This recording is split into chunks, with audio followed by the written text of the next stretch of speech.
اللہم صلی علی محمد وعلی آل محمد۔ بسم اللہ الرحمن الرحیم۔ ناظرین کرام، آج ہم اپنے پارہ نمبر 2 کی تفسیر کو پڑھیں گے اور چند آیات کی تلاوت کریں گے اور جانیں گے کہ اللہ تبارک و تعالیٰ نے اس پارہ کے اندر ہمارے لیے کیا احکامات نازل فرمائے۔ بڑھتے ہیں اپنے سبق کی طرف۔ اعوذ باللہ من الشیطان الرجیم، بسم اللہ الرحمن الرحیم۔ سَيَقُولُ السُّفَهَاءُ مِنَ النَّاسِ مَا وَلَّاهُمْ عَنْ قِبْلَتِهِمُ الَّتِي كَانُوا عَلَيْهَا قُل لِّلَّهِ الْمَشْرِقُ وَالْمَغْرِبُ يَهْدِي مَن يَشَاءُ إِلَىٰ صِرَاطٍ مُّسْتَقِيمٍ۔ اب کہیں گے بے وقوف لوگ، کس نے پھیر دیا مسلمانوں کو ان کے قبلہ سے جس پر تھے؟ آپ صلی اللہ تعالیٰ علیہ وآلہ وسلم فرما دو کہ مشرق و مغرب سب اللہ ہی کا ہے، وہ جسے چاہے سیدھی راہ دکھاتا ہے۔ ناظرین کرام، یہ آیت یہود کے بارے میں نازل ہوئی جب بجائے بیت المقدس کے کعبہ معظمہ کو قبلہ بنایا گیا تو اس پر انہوں نے طعنے کیے کیونکہ یہ انہیں ناگوار تھا اور وہ نسخ کے قائل نہ تھے۔ ایک قول پر یہ آیت مشرکین مکہ کے اور ایک قول پر منافقین کے حق میں نازل ہوئی، اور یہ بھی ہو سکتا ہے کہ اس سے کفار کی یہ سب گروہ ہی مراد ہوں، کیونکہ طعنہ و تشنیع میں سب ہی شریک ہوتے تھے۔ طعنہ کرنے والوں کو بے وقوف اس لیے کہا گیا ہے کہ وہ نہایت واضح بات پر اعتراض کرتے تھے جس کا اللہ تبارک و تعالیٰ نے حکم فرمایا۔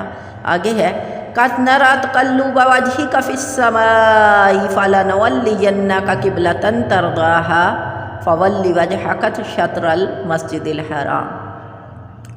ہم دیکھ رہے ہیں اے نبی، آپ کا بار بار آسمان کی طرف منہ کرنا، تو ضرور ہم تمہیں پھیر دیں گے اس قبلہ کی طرف جس میں تمہاری خوشی ہے۔ ابھی اپنا پھیر دو مسجد حرام کی طرف۔ تعویل کعبہ کی اس دلیل میں یہ ہے کہ یہ وہی نبی ہیں جن کے لیے پہلے انبیاء خبر دیتے آئے، جن کو روشن نشان بنا کے دنیا پر بھیجا۔ ناظرین کرام، سید عالم صلی اللہ تعالیٰ علیہ وآلہ وسلم کو کعبہ کا قبلہ بنانا پسند خاطر تھا، اور پیارے آقا صلی اللہ تعالیٰ علیہ وآلہ وسلم اس امید پر بار بار آسمان کی طرف نظر فرماتے۔ اس پر اللہ تبارک و تعالیٰ نے یہ آیات مبارکہ نازل فرمائی کہ آپ نماز ہی میں کعبہ کی طرف پھر گئے، تو کافرین مکہ نے اس کے اوپر طعنہ و تشنیع کی، کیونکہ وہ اس بات پر متفق نہ تھے کہ کعبہ کو قبلہ کی طرف رخ کیا جائے۔ ناظرین کرام، اس سے معلوم ہوا کہ اللہ تبارک و تعالیٰ کو آپ کی رضا منظور ہے اور آپ ہی کی خاطر کعبہ کو قبلہ بنایا گیا۔ اس سے ثابت ہوا کہ نماز میں روح قبلہ ہونا فرض ہے، کیونکہ ان کتابوں میں حضور پاک صلی اللہ تعالیٰ علیہ وآلہ وسلم کے اوصاف حمیدہ کے سلسلہ میں یہ بھی مرکوز تھا کہ آپ صلی اللہ تعالیٰ علیہ وآلہ وسلم بیت المقدس سے کعبہ کی طرف پھیریں گے، اور ان کے انبیاء نے بشارتوں کے ساتھ پیارے آقا صلی اللہ تعالیٰ علیہ وآلہ وسلم کا یہ نشان بھی بتایا تھا کہ آپ صلی اللہ تعالیٰ علیہ وآلہ وسلم بیت المقدس اور دونوں کعبہ قبلوں کی طرف یعنی نماز پڑھنے والے ہوں گے۔ اللہ تبارک و تعالیٰ فرماتے ہیں آمنوا استعینوا بالصبر والصلاۃ ان اللہ مع الصابرین۔ صبر اور نماز سے مدد چاہو، بے شک اللہ صبر کرنے والوں کے ساتھ ہے۔ حدیث شریف میں ہے کہ سید عالم صلی اللہ تعالیٰ علیہ وآلہ وسلم کو جب کوئی سخت مہم پیش آتی، نماز میں مشغول ہو جاتے اور نماز سے مدد چاہتے۔ اس میں نماز استسقاء، نماز حاجت سب اسی میں داخل ہیں۔ آگے اللہ تبارک و تعالیٰ فرماتے ہیں وَلَا تَقُولُوا لِمَن يُقْتَلُ فِي سَبِيلِ اللَّهِ أَمْوَاتٌ بَلْ أَحْيَاءٌ وَلَٰكِن لَّا تَشْعُرُونَ۔ اور جو اللہ کی راہ میں مارے جائیں ان کو مردہ نہ کہو بلکہ وہ زندہ ہیں، ہاں تمہیں اس بات کا شعور نہیں۔ یہ آیات مبارکہ شہداء بدر کے حق میں نازل ہوئی۔ لوگ شہداء کے حق میں کہتے کہ فلاں کا انتقال ہو گیا، وہ دنیا کی آسائشوں سے محروم ہو گیا، تو ان کے حق میں یہ آیات مبارکہ نازل ہوئی کہ موت کے بعد اللہ تبارک و تعالیٰ شہداء کو حیات عطا فرماتا ہے اور انہیں راحتیں دی جاتی ہیں۔ ان کے عمل یعنی نیکیوں کے عمل جو وہ کر کے گئے جاری رہتے ہیں اور ان کا اجر و ثواب بڑھتا رہتا ہے۔ حدیث شریف میں ہے کہ شہداء کی روحیں سبز پرندوں کے قالب میں جنت کی سیر کرتی ہیں اور وہاں کے میوے اور نعمتیں کھاتی ہیں۔ اس سے یہ مسئلہ بھی اخذ ہوتا ہے کہ اللہ تبارک و تعالیٰ کے فرما بردار بندوں کو قبر میں جنتی نعمتیں ملتی ہیں۔ اللہ تبارک و تعالیٰ فرماتے ہیں وَلَا نَبْلُوَنَّكُمْ بِشَيْءٍ مِّنَ الْخَوْفِ وَالْجُوعِ وَنَقْصٍ مِّنَ الْأَمْوَالِ وَالْأَنفُسِ وَالثَّمَرَاتِ وَبَشِّرِ الصَّابِرِينَ۔ اللہ تبارک و تعالیٰ فرماتے ہیں کہ بے شک ضرور ہم تمہیں آزمائیں گے، کچھ ڈر دے کر، کچھ بھوک سے، کچھ مالوں اور جانوں کی کمی اور نقصان سے، اور خوشخبری سنا دو ان لوگوں کو جو اللہ تبارک و تعالیٰ کے ساتھ رجوع لاتے ہیں اور صبر کرتے ہیں۔ امام شافعی علیہ رحمۃ اللہ اس آیت کی تفسیر میں فرماتے ہیں کہ خوف سے اللہ کا ڈر، بھوک سے رمضان کے روزے، مالوں کی کمی سے زکوٰۃ اور صدقات دینا، اور جانوں کی کمی سے امراض کے ذریعے موتیں ہونا، پھلوں کی کمی سے اولاد کی موت مراد ہے، اس لیے کہ اولاد دل کا پھل ہوتی ہے۔ حدیث شریف میں بھی ہے کہ سید عالم صلی اللہ تعالیٰ علیہ وآلہ وسلم نے فرمایا جب کسی بندے کا بچہ مرتا ہے اللہ تبارک و تعالیٰ ملائکہ سے فرماتا ہے تم نے میرے بندے کے بچے کی روح کو قبض کیا؟ تو وہ اس پر جواب دیتے ہیں کہ ہاں یا رب عز و جل۔ پھر اللہ تبارک و تعالیٰ فرماتا ہے تم نے اس کے دل کا پھل لے لیا؟ تو وہ یوں عرض کرتے ہیں ہاں یا رب عز و جل۔ اور پھر اللہ تبارک و تعالیٰ فرماتے ہیں اس پر میرے بندے نے کیا کہا؟ تو ملائکہ عرض کرتے ہیں اس نے تیری حمد کی اور اس نے کہا انا للہ و انا الیہ راجعون۔ تو وہ اللہ تبارک و تعالیٰ اس پر فرماتا ہے تو پھر اس کے لیے جنت میں مکان بناؤ اور اس کا نام بیت الحمد رکھو، یعنی حمد کا گھر۔ حکمت و مصیبت کے پیش آنے سے قبل اس کی خبر دینے میں کئی حکمتیں ہیں۔ ایک تو یہ ہے کہ اس سے آدمی کو وقت مصیبت صبر آسان ہو جاتا ہے۔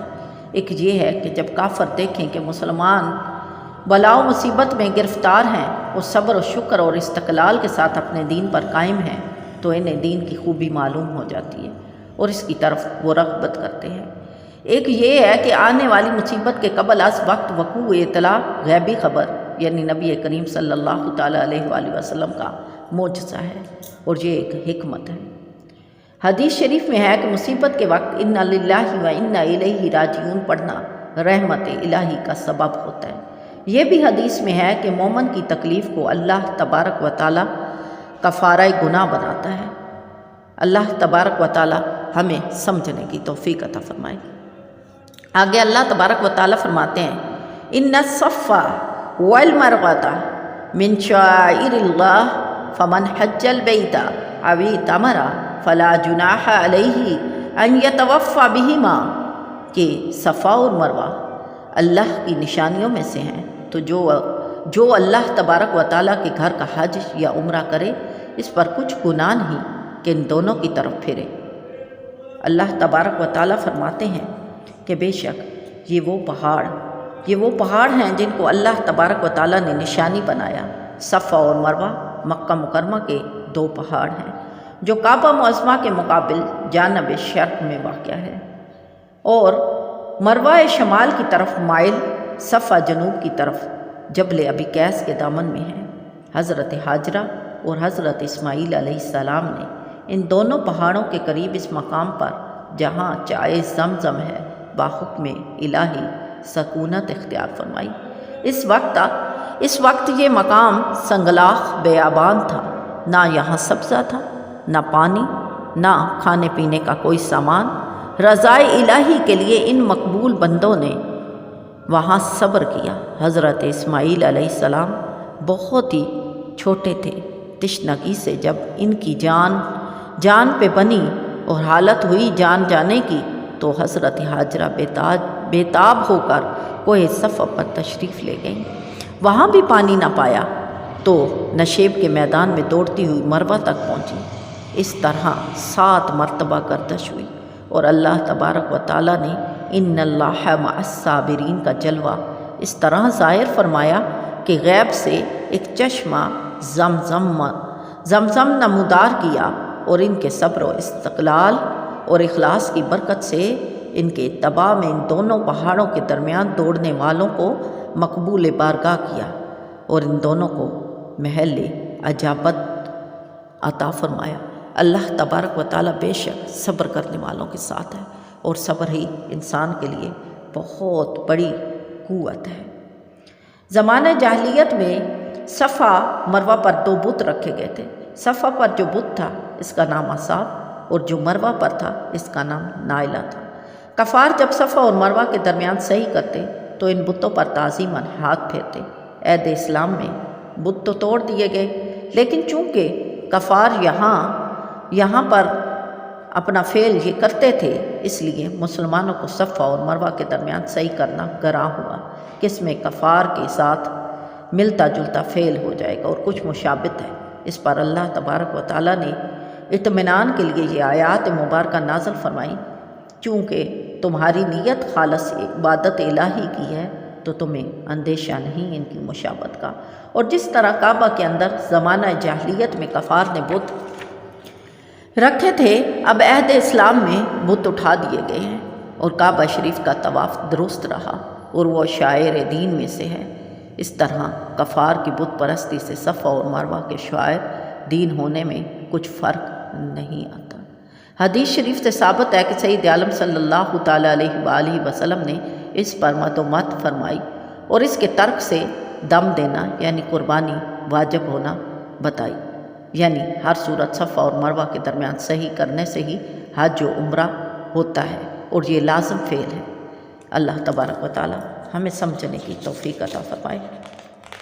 آگے اللہ تبارک و تعالیٰ فرماتے ہیں، ان الذین یکتمون ما انزل اللہ من الکتاب ویشترون بہ ثمنا قلیلا اولئک ما یأکلون فی بطونہم الا النار ولا یکلمہم اللہ یوم القیامۃ ولا یزکیہم ولہم عذاب علیم۔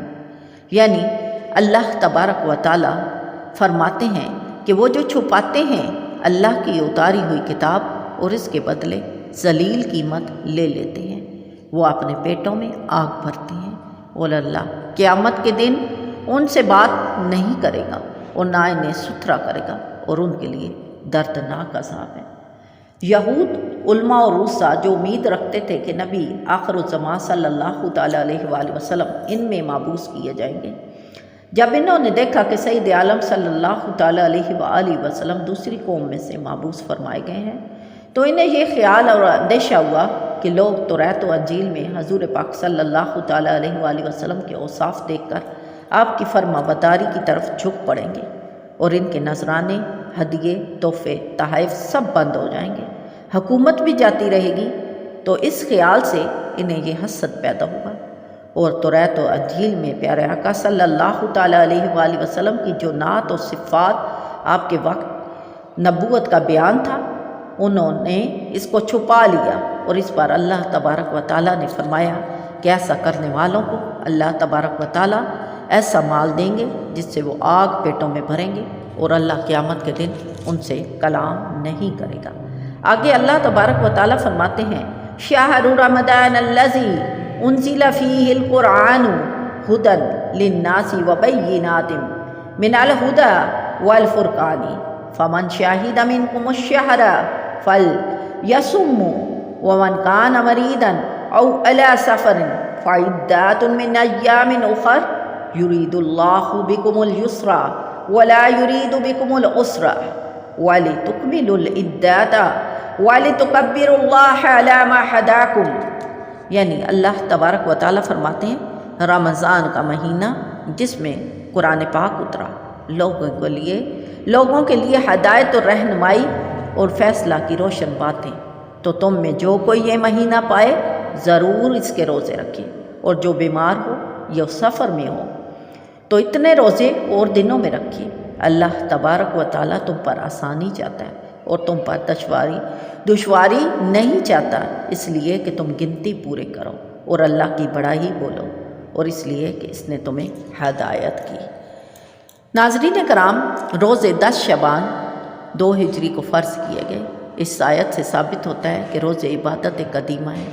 زمانہ آدم سے لے کر تمام شریعتوں میں روزے فرض ہوتے چلے آئے، اگرچہ ایام و احکام مختلف تھے، مگر اصل روزے سب امتوں پر لازم رہے۔ یہی صرف رمضان کا مہینہ ہے، یعنی اللہ تبارک و تعالیٰ نے فرمایا کہ تمہارے اوپر ایک رمضان کا مہینہ روزہ فرض ہے۔ اس آیت میں اللہ تبارک و تعالیٰ نے مریض و مسافر کو رخصت دی کہ اگر اس کو رمضان المبارک میں روزے رکھنے سے مرض کی زیادتی یا ہلاکت کا اندیشہ ہو، یا پھر مسافر ہے اور اسے سفر میں شدید تکلیف کا اور مرض و سفر کے ایام میں افطار کرنے کا اندیشہ ہو، تو بجائے اس کے کہ ایام مہینہ میں روزے رکھے، اس کے سوا دوسرے دنوں میں ان کی قضا کریں۔ ایام مہینہ 5 دن ہیں جن میں روزہ رکھنا جائز نہیں۔ ناظرین کرام، یعنی دونوں عیدوں کے دن روزہ نہیں رکھ سکتے، یعنی ذی الحجہ کی 11ویں، 12ویں اور 13ویں تاریخ اور عید الفطر۔ مریض کو محض وہم پر روزے کا افطار جائز نہیں۔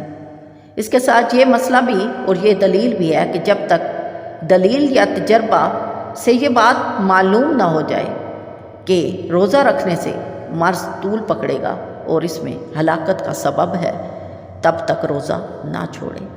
اگرچہ اگر مسلمان طبیب یہ کہے کہ وہ روزہ رکھنے سے بیمار ہو جائے گا اور وہ مریض کے حکم میں ہے تو اس لیے روزہ چھوڑ سکتا ہے۔ اس کے ساتھ ساتھ حاملہ یا دودھ پلانے والی عورت کو اگر روزہ رکھنے سے اپنے بچے یا اپنی جان کا کہ اس کے بیمار ہو جانے کا اندیشہ ہو تو اس کو بھی افطار جائز ہے، یعنی وہ روزہ چھوڑ کے دوسرے دنوں میں روزہ رکھ سکتی ہے۔ جس مسافر نے طلوع فجر سے قبل سفر شروع کیا اس کو تو روزے کا افطار جائز ہے، لیکن جس نے بعد طلوع سفر کیا اس کو اس دن کا افطار جائز نہیں۔ یعنی اگر آپ سحری سے پہلے سفر پہ تھے تو آپ روزہ چھوڑ سکتے ہیں، لیکن اگر دن کے کسی حصے میں آپ کو کہیں جانا پڑا اور آپ روزے سے آئے تو اب روزہ توڑنا جائز نہیں۔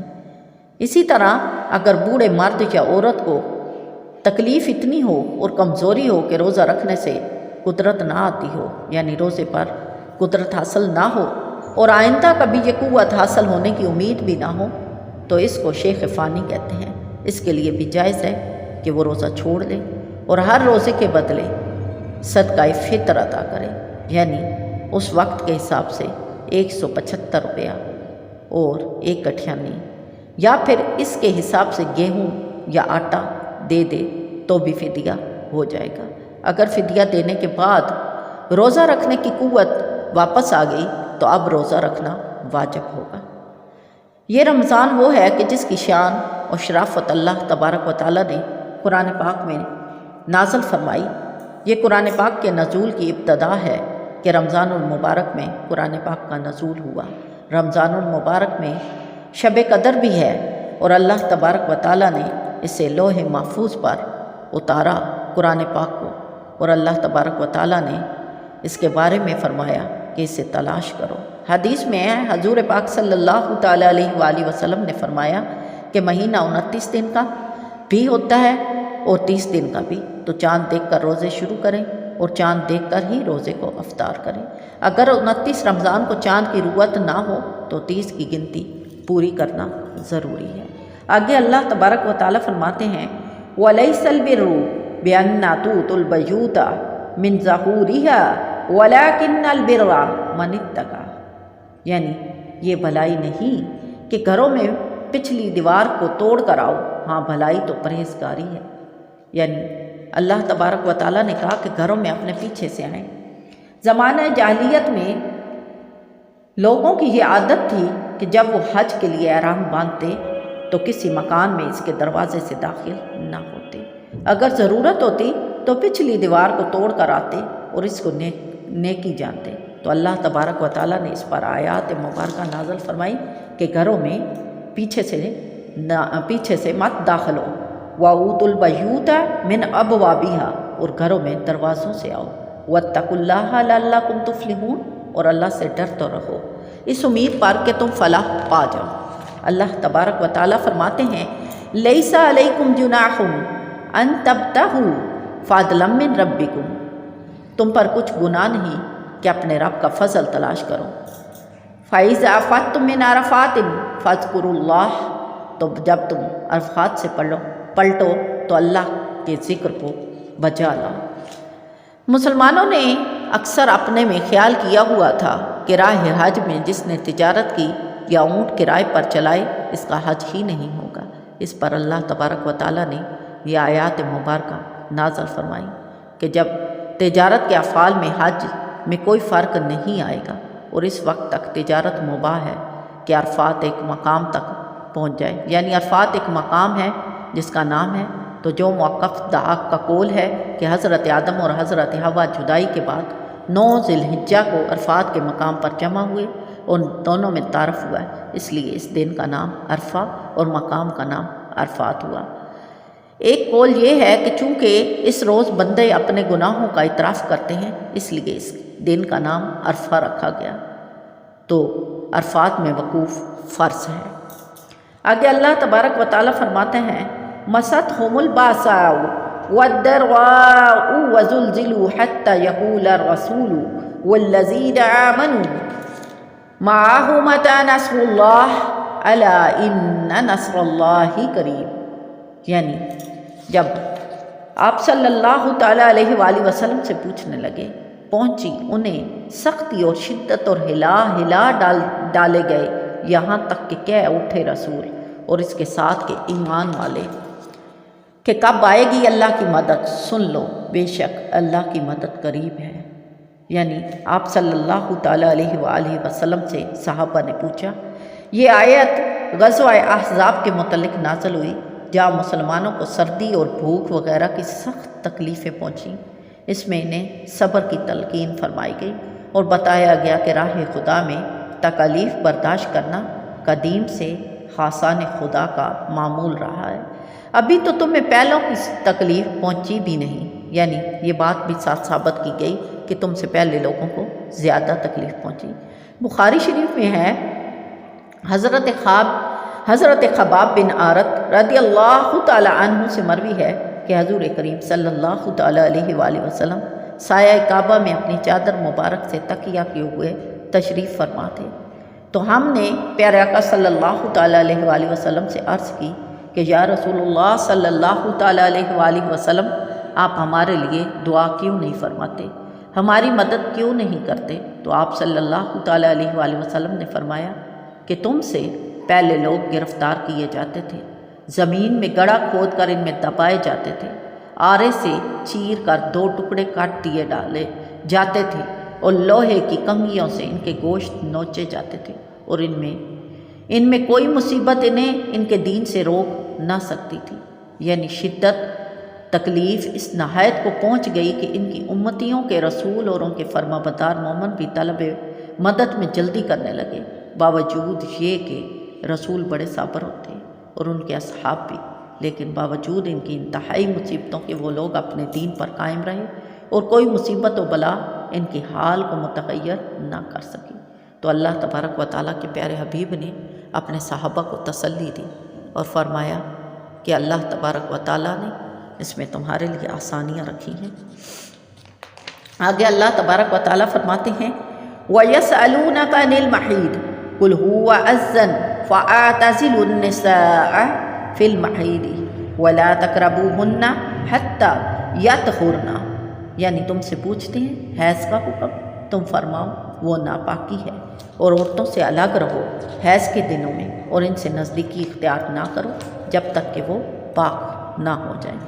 عرب کے لوگ یہود و مجوس کی طرح حائضہ عورتوں سے کمال نفرت کرتے تھے، یعنی کہ کھانا پینا ایک مکان میں رہنا گوارا نہ تھا، بلکہ شدت یہاں تک پہنچ گئی کہ ان کی طرف دیکھنا اور ان سے کلام کرنا بھی حرام سمجھتے، اور دوسری طرف نصارہ اس کے برعکس حیض کے ایام میں عورتوں کے ساتھ بڑی محبت سے مشغول ہوتے تھے اور اختلاف میں بہت مبالغہ کرتے۔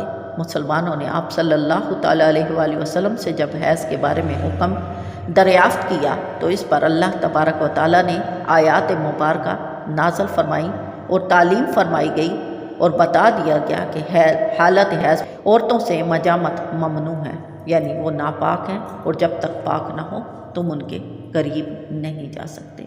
آگے اللہ تبارک و تعالیٰ فرماتے ہیں وَلِلرِّجَالِ عَلَيْهِنَّ دَرَجَةٌ وَاللَّهُ عَزِيزٌ حَكِيمٌ، اور مردوں کو ان پر فضیلت ہے اور اللہ غالب و حکمت والا ہے۔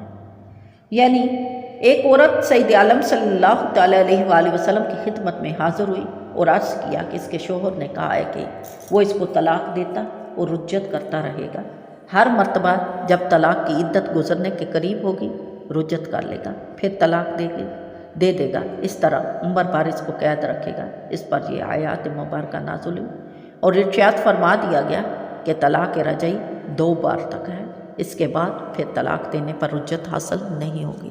جب مرد نے ایک دفعہ طلاق کہہ دیا تو رجت کر سکتا ہے، اور اگر دوسری دفعہ کہہ دیا تو نکاح ٹوٹے گا اور نکاح دوبارہ ہو سکے گا، لیکن اگر پھر تیسری دفعہ کہا تو اب وہ عورت پر حرام ہو چکی اور اب پاس رکھنے کی کوئی وجہ باقی نہ رہے گی۔ آگے اللہ تبارک و تعالیٰ فرماتے ہیں وَقَالَ لَهُمْ نَبِيُّهُمْ إِنَّ اللَّهَ قَدْ بَعَثَ لَكُمْ طَالُوتَ مَلِكًا۔ اللہ تبارک و تعالیٰ فرماتے ہیں اور ان سے ان کے نبی نے فرمایا بے شک اللہ نے طالوت کو تمہارا بادشاہ بنا کر بھیجا ہے۔ حضرت اسماعیل علیہ السلام کو اللہ تبارک و تعالیٰ کی طرف سے ایک عصا ملا تھا اور بتایا گیا تھا کہ جو شخص تمہاری قوم کا بادشاہ ہوگا اس کا قد اس عصا کے برابر ہوگا۔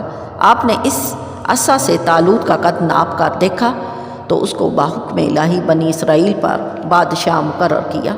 بنی اسرائیل سے فرمایا کہ اللہ تبارک و تعالیٰ نے طالوت کو تمہارا بادشاہ بنا کر بھیجا ہے۔ تو بنی اسرائیل کے سرداروں نے اپنے نبی سے یہ کہا کہ نبوت تو لاوی بن یعقوب علیہ السلام کی اولاد پر چلی آتی ہے اور سلطنت یہود بن یعقوب کی اولاد میں سے ہے، تو طالوت تو ان دونوں خاندانوں میں سے نہیں، تو پھر کیسے بادشاہ ہو سکتا ہے؟ اور پھر وہ ایک غریب اور نادار شخص ہے جس کے پاس قوت نہیں۔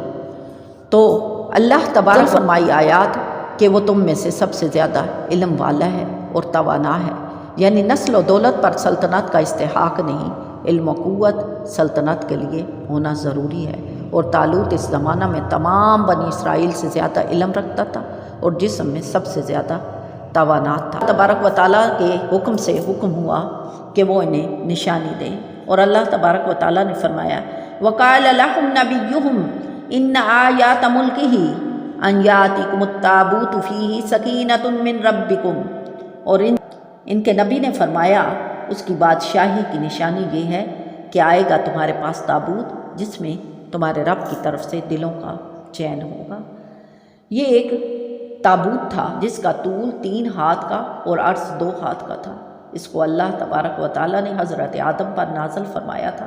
اس میں تمام انبیاء علیہ السلام کی تصاویریں تھیں، ان کے مساکن اور مکانات کی تصویریں تھیں، اور آخر میں آپ صلی اللہ تعالیٰ علیہ وآلہ وسلم کی اور حضور پاک صلی اللہ تعالیٰ علیہ وآلہ وسلم کے دولت سرائے اقدس کی تصویر، اور ایک یاقوت سرخ رنگ کا، اور حضور پاک صلی اللہ علیہ وسلم کی بحالت نماز قیام میں اور گرد آپ کے صحاب حضرت آدم علیہ السلام نے ان تمام تصویروں کو دیکھا۔ یہ صندوق وراثتاً منتقل ہوتا رہا اور حضرت موسیٰ علیہ السلام تک پہنچا۔ آپ اس میں توریت بھی رکھتے رہے اور اپنا مخصوص سامان بھی، چنانچہ اس تابوت میں الواح توریت کے ٹکڑے بھی تھے، اور حضرت موسیٰ علیہ السلام کا عصا اور آپ کے کپڑے اور آپ کے نالین شریف، اور حضرت ہارون علیہ السلام کا امامہ اور ان کا عصا، اور تھوڑا سا منسلوا بھی جو بنی اسرائیل پر نازل ہوا تھا۔ حضرت موسیٰ علیہ السلام جنگ کے موقع پر اس صندوق کو ہمیشہ آگے رکھتے، اس سے بنی اسرائیل کے دلوں کو تسکین رہتی۔ آپ کے بعد یہ تابوت بنی اسرائیل میں وارثاً چلتا آیا۔ جب انہیں کوئی بھی مشکل درپیش ہوتی وہ اس تابوت کو سامنے رکھ کر دعائیں کرتے اور کامیاب ہوتے، دشمنوں کے مقابلہ میں اس کی برکت سے فتح ہوتی۔ جب بنی اسرائیل کی حالت خراب ہوئی اور ان کی بد عملی بڑھتی گئی اور اللہ تبارک و تعالیٰ نے پھر اس پر عمالقہ کو مسلط کیا تو وہ ان سے تابوت چھین کر لے گئے اور اس کو نجس اور گندے مقامات میں رکھا اور اس کی بے حرمتی کی، اور ان گستاخیوں کی وجہ سے وہ طرح طرح کے امراض و مصائب میں مبتلا ہوئے۔ ان کی 5 بستیاں ہلاک ہوئیں، اور انہیں جب یقین ہوا کہ تابوت کی بے حرمتی ان کی بربادی کا باعث ہے تو انہوں نے تابوت ایک بیل گاڑی پر رکھ کر بیلوں کو چھوڑ دیا، اور وہ فرشتے اس کو بنی اسرائیل کے سامنے طالوت کے پاس لائے، اور اس تابوت کا آنا ہی بنی اسرائیل کے لیے طالوت کی بادشاہی کی نشانی قرار پایا۔ تو بنی اسرائیل یہ دیکھ کر اس کی بادشاہی کے مقرب ہوئے اور جہاد کے لیے آمادہ ہو گئے۔ اللہ تبارک و تعالیٰ نے آگے فرمایا فَحَزَمُوهُمْ بِإِذْنِ اللَّهِ وَقَتَلَ دَاوُودُ جَالُوتَ وَآتَاهُ اللَّهُ الْمُلْكَ وَالْحِكْمَةَ وَعَلَّمَهُ مِمَّا يَشَاءُ، یعنی اللہ تبارک و تعالیٰ فرماتا ہے تو انہوں نے ان کو بھگا دیا اللہ کے حکم سے اور قتل کیا داؤد نے جالوت کو، اور اللہ نے اس سلطنت اور حکمت عطا فرمائی اور اسے جو چاہا سکھایا۔ طالوت نے اپنے لشکر میں اعلان کیا کہ جو شخص جالوت کو قتل کرے میں اپنی بیٹی اس کے نکاح میں دوں گا اور نصف ملک اس کو دوں گا، مگر کسی نے اس کا جواب نہ دیا۔ کہا آپ نے دعا کی تو بتایا گیا کہ حضرت داؤد علیہ السلام جالوت کو قتل کریں گے۔ طالوت نے آپ سے عرض کیا کہ اگر آپ جالوت کو قتل کریں تو میں اپنی لڑکی آپ کے نکاح میں دوں اور نصف ملک پیش کروں۔ آپ نے قبول فرمایا اور جالوت کی طرف روانہ ہوئے۔ جالوت کے دل میں آپ کو دیکھ کر دہشت پیدا ہوئی۔ آپ نے فلاخن میں پتھر رکھ کر مارا اور اس کی پیشانی کو توڑ کر وہ پیچھے سے نکل گیا اور جالوت مار کر گر گیا۔ حضرت داؤد علیہ السلام نے اس کو لا کر طالوت کے سامنے ڈال دیا۔ تمام بنی اسرائیل خوش ہوئے اور طالوت نے حضرت داؤد علیہ السلام کو حسب وعدہ نصف ملک بھی دیا اور اپنی بیٹی کا نکاح بھی آپ کے ساتھ کر دیا۔ ایک مدت کے بعد طالوت نے وفات پائی۔ اللہ تبارک و تعالیٰ سے دعا ہے اللہ تبارک و تعالیٰ ہمیں سمجھنے کی اور عمل کرنے کی توفیق عطا فرمائے۔ صلی اللہ علیہ وآلہ وسلم۔